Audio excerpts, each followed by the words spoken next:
주님께서 여러분과 함께 또한 사제의 영과 함께 루카가 전한 거룩한 복음입니다. 주님 영광 받으소서. 그때 하느님께서는 가브리엘 천사를 갈릴레아 지방 나자렛이라는 고을로 보내시어 다윗 집안의 요셉이라는 사람과 약혼한 처녀를 찾아가게 하셨다. 그 처녀의 이름은 마리아였다. 천사가 마리아의 집으로 들어가 말하였다. 은총이 가득한 이여 기뻐하여라. 주님께서 너와 함께 계신다. 이 말에 마리아는 몹시 놀랐다. 그리고 이 인사말이 무슨 뜻인가 하고 곰곰이 생각하였다. 천사가 다시 마리아에게 말하였다. 두려워하지 마라, 마리아야. 너는 하느님의 총애를 받았다. 보라, 이제 내가 잉태하여 아들을 낳을 터이니 그 이름을 예수라 하여라. 그분께서는 큰 인물이 되시고 지극히 높으신 분의 아드님이라 불리실 것이다. 주 하느님께서 그분의 조상 다윗의 왕자를 그분께 주시어 그분께서 야곱 집안을 영원히 다스리시리니 그분의 나라는 끝이 없을 것이다. 마리아가 천사에게 저는 남자를 알지 못하는데 어떻게 그런 일이 있을 수 있겠습니까? 하고 말하자 천사가 마리아에게 대답하였다. 성령께서 너에게 내려오시고 지극히 높으신 분의 힘이 너를 덮을 것이다. 그러므로 태어난 아기는 거룩하신 분, 하느님의 아드님이라고 불릴 것이다. 내 친척 엘리사벳을 보아라. 그 늙은 나이에도 아들을 잉태하였다. 아이를 못 낳는 여자라고 불리던 그가 임신한 지 6달이 되었다. 하느님께는 불가능한 일이 없다. 마리아가 말하였다. 보십시오. 저는 주님의 종입니다. 말씀하신 대로 저에게 이루어지기를 바랍니다. 그러자 천사는 마리아에게서 떠나갔다. 주님의 말씀입니다.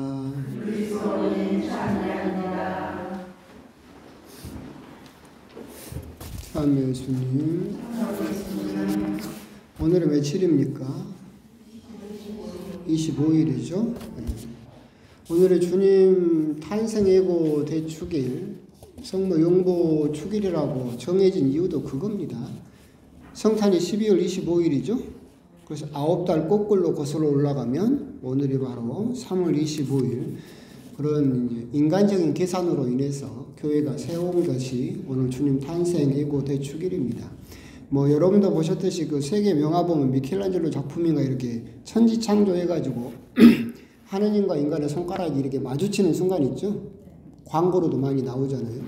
그런 것처럼 하느님과 아담 손가락이 부딪혔던 것처럼 이제 하느님과 인간 세상이 연결되는 순간이 바로 오늘 주님 탄생 예고 대축일에 성모 마리아의 보십시오. 저는 주님의 종입니다. 말씀하신 대로 제게 이루어지기를 바랍니다라는 그 말씀으로 그 접촉이 이루어졌다라고 그렇게 또 보시면 되겠습니다.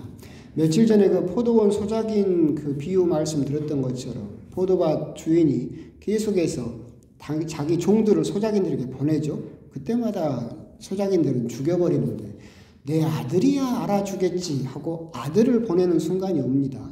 그 순간이 바로 오늘 이 순간이다라고 또 우리들은 생각할 수 있는 부분입니다. 오늘 주님 예고 대축일, 우리들은 이제 이 부분에서 여러 가지를 생각할 수 있겠지만 크게는 이제 2가지 정도만 우리가 또 묵상을 해 보셨으면 좋겠습니다. 요즘은 이제 성지순례도 많이 다녀오시고 해가지고 성 베드로 대성전 들어가서 오른편에 딱 보면 뭐가 있습니까? 조각상이 있어요. 미켈란젤로 작품 피에타상이 있습니다. 안 봤어요? 요즘은 거의 다 막 한 번씩들 가보시니까 TV로도 나오고 그러잖아요. 몇 번 깨지긴 했지만 그래서 요즘은 방탄유리로 막아놨는데 피에타의 원래 뜻은 뭐 흔히 뭐 슬픔, 비탄 그런 뜻이라고 하는데 원래 이태리 말로 피에타는 사랑입니다. 사랑. 그러니까 우리가 효도하면 피에타 필리알레에서 부모님께 드리는 사랑, 존경, 공경심 그렇게 이제 이야기를 하는데 그러니까 미켈란젤로가 거기다가 이제 피에타상을 이렇게 조각상을 놨잖아요.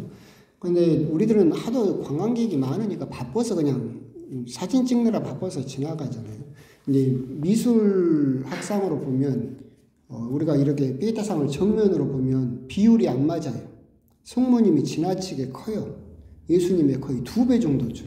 예수님은 누워 계시는데 우리 눈에는 잘 안 보이죠. 그래서 초반에는 그 당시에도 성모님의 옷자락부터 시작해서 너무 성모님이 큰 게 아닌가라고 그런 이야기가 있었는데 미켈란젤로는 그것을 사람들 보라고 만든 것이 아니라 하느님 보라고 만들었다는 이야기가 있습니다. 무슨 말이냐면 하늘에서 내려다보면 비율이 정확하게 맞아요. 그러니까 성모님의 옷자락이나 이것은 배경으로 성모님은 사라져버리고 하느님을 향해서 반듯하게 누워있는 예수님이 부각되죠. 그래서 결국은 그 피에타상은 우리 인간적인 눈으로 볼 때는 비율이 잘 안 맞고 너무 비대칭적으로 성모님이 너무 크게 그려져 있는 것이 아닌가라고 생각할 수 있겠지만 하느님 눈으로 보면 너무나 예수님이 그렇게 누워 계신 모습이 정확하게 성모님의 그 옷자락 안에서 보여지는 것들이 결국은 하느님이 보시라고 만들었다라는 그런 이야기도 있습니다. 그럼 피에타 이야기를 하는 이유는 뭐냐면 오늘 성모님께서 대답을 하십니다. 저는 주님의 종입니다. 말씀하신 대로 저에게 이루어지기를 바랍니다. 라고 할 때 성경에서 라틴어로는 이것을 피앗이라고 부릅니다. 피앗으로 시작합니다. 이루어지다. 그래서 이 성모님의 믿음을 피앗 신앙이라고 부릅니다. 우리 신앙 안에는 피앗이라고 이루어지기를 바랍니다. 라고 응답하는 순간 하느님의 뜻에 내가 예스라고 말하는 순간 그 순간 안에 뭐가 들어있느냐면 그 피에타까지 다 들어있는 겁니다.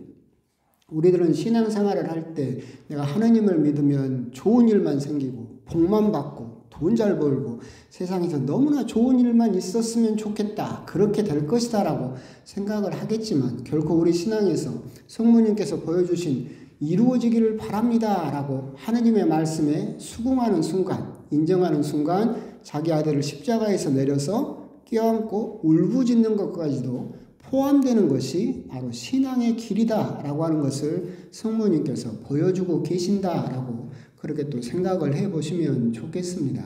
오늘 이제 많이 들으셨던 이야기를 또 할 수밖에 없는데 오늘 첫 번째 여러분들이 묵상하시면 좋겠다 싶은 것은 은총이 가득한 이여 기뻐하여라. 주님께서 너와 함께 계신다라고 이야기를 천사가 하고 있습니다. 주님께서 너와 함께 계신다가 임마누엘입니다. 우리 일독서에 나왔던 그 이름을 임마누엘이라 하리라. 예수님께서도 약속하셨고 하느님께서 또 약속하셨던 것처럼 세상 끝날까지 내가 너와 함께 있겠다라고 하는 그 인사를 천사가 하고 있습니다. 주님께서 너와 함께 계신다. 이걸 제가 사제가 미사 때 몇 번 말한다고 그랬습니까? 5번 말합니다. 주님께서 여러분과 함께라고 5번 매일 미사 때마다 여러분에게 되풀이하고 있습니다. 그렇게 되풀이하는 첫 번째 이유가 뭐라고 했습니까? 중요하기 때문에. 주님께서 너와 함께 계신다라고 하는 것이 구약에서부터 약속되고 성모님에게도 인사말이었고 예수님께서도 약속하셨듯이 하느님께서 예수님께서 나와 함께 계신다라고 하는 것이 너무나 중요하기 때문에 미사 때 5번이나 되풀이를 하고 있다. 두 번째 이유는 뭐라겠습니까? 너무 자주 잊어버리니까. 맨날 잊어버리니까 자꾸 되풀이 세뇌시키는 거예요. 잊어버리지 말라고. 우리는 일상생활을 하면서도 주님께서 나와 함께 계신다라고 하는 것을 너무나 쉽게 너무나 자주 잊어버리죠.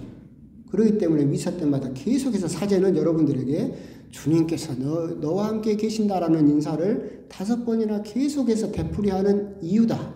하느님께서 나와 함께 계신다라고 하는 것이 정말로 우리들의 믿음이고 우리 신앙의 아주 중요한 부분이기 때문에 우리들은 정말로 어떤 일을 하거나 어떤 일을 닥쳤을 때 어려움이라든가 기쁜 일이 되었던 그 말씀을 정말로 잊어먹지 않는 것, 그것이 참으로 중요하다라고 하는 겁니다.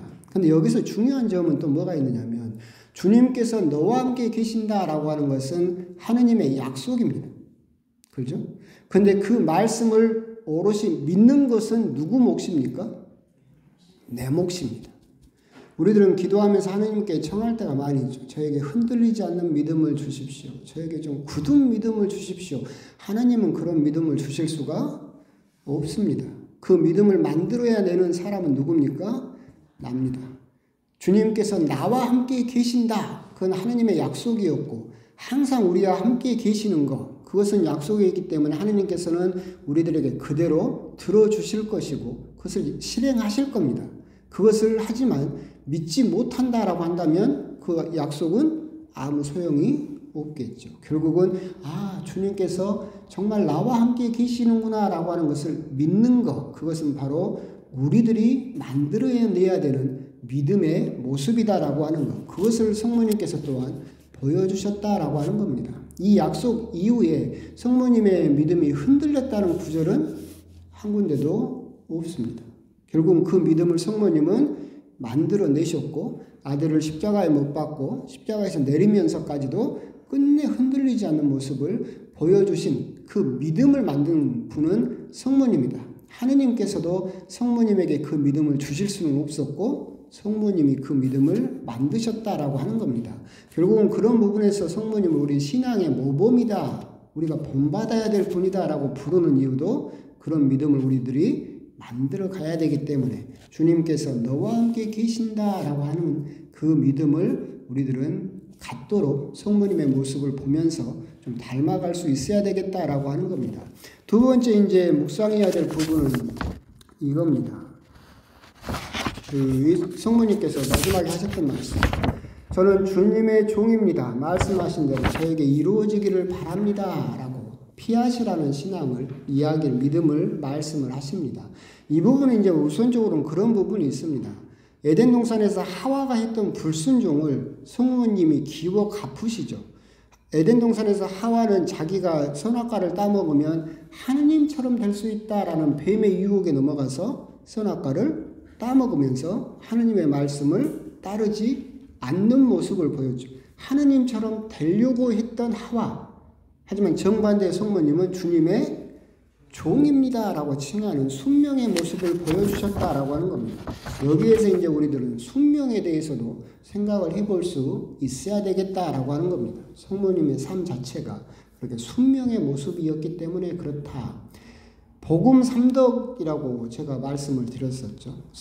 대신덕, 하느님께 드려야 되는 세 가지의 대신덕이 있습니다. 그게 신망회라고 부르죠. 대신덕이 신망회, 믿음, 희망, 사랑. 옛날에 기도도 다 있었어요. 애덕송, 신덕송, 망덕송 있었는데 그게 대신덕입니다. 세 가지가. 그 중에서 제가 이것도 이제 여러분들 자꾸 기억하시면 좋아요. 사랑이라고 부르는 것에 가장 중요한 것은 뭐라고 했습니까? 이거 없으면 사랑이라고 부를 수 없다. 용서입니다. 기억하시는 분이 계시네. 그죠? 희망의 가장 근본은 뭡니까? 핵심은 기쁨입니다. 기쁨이 없으면 희망이라고 부를 수 없겠죠? 기쁨이 없으면 희망할 수 없습니다. 그리고 똑같이 아까 말한 것처럼 용서하지 않으면서 사랑한다고 말할 수는 없겠죠? 그럼 믿음의 가장 큰 중심은 뭐라고 말씀드렸습니까? 순명입니다. 순명하지 않으면서 믿음이 있다라고 말하는 것은 말이 되지 않습니다.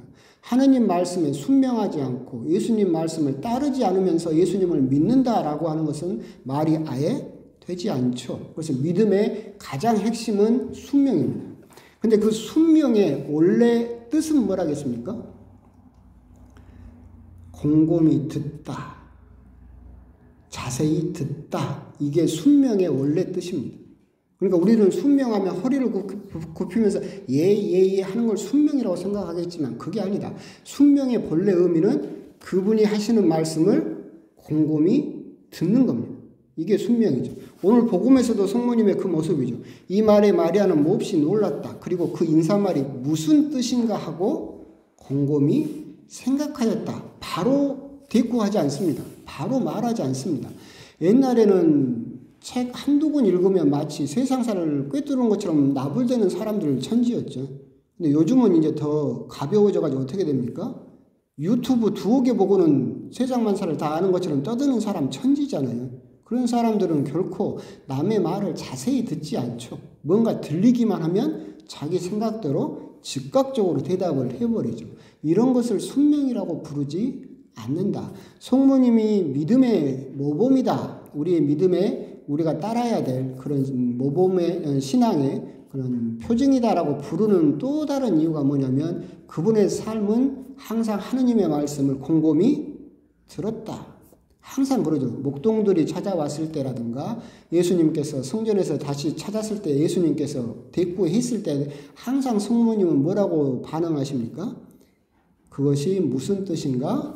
곰곰이 생각하였다. 마음에 새겨두었다. 그렇게 항상 성경은 우리들에게 이야기를 해주고 있습니다. 두 번째, 성모님 오늘 주님 탄생 예고 대축일 이때 성모님의 두 번째 우리가 묵상해야 될 것은 믿음이라고 하는 것은 순명이 있어야 되고 순명이라고 하는 것은 곰곰이 생각하고 되새기고 마음에 새기는 것이다. 우리도 신앙생활을 할 때 누군가가 무슨 말을 할 때 즉각적으로 대답하고 즉각적으로 반응하려고 하지 말고 그 말이 무슨 뜻인가 곰곰이 되새길 필요가 있다. 강론을 듣거나 성경을 듣거나 즉각적으로 어떤 그냥 가벼운 맛에 취하려고 하지 말고 그 말이 무슨 뜻일까? 그 말씀이 내 삶에 어떤 연관이 있을까라고 하는 것을 우리들은 항상 곰곰이 생각해 볼 필요가 있겠다라고 하는 겁니다. 오늘 주님 탄생 예고 대축일에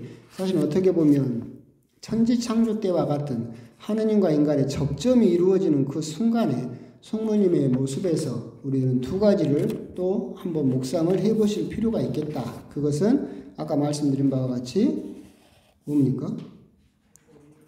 주님께서 너와 함께 계신다라고 하는 그 믿음을 우리들이 만들어내야 된다라고 하는 것이고 두 번째는 믿음의 근본은 순명이며 순명의 근본은 곰곰이 듣는 것이다. 나는 얼마나 잘 듣고 있는가. 하루 대부분을 말하는 데만 쓰고 있지만 나는 정말 하느님의 말씀을 잘 듣고 있는가. 그런 부분에 대해서 또 한번 곰곰이 또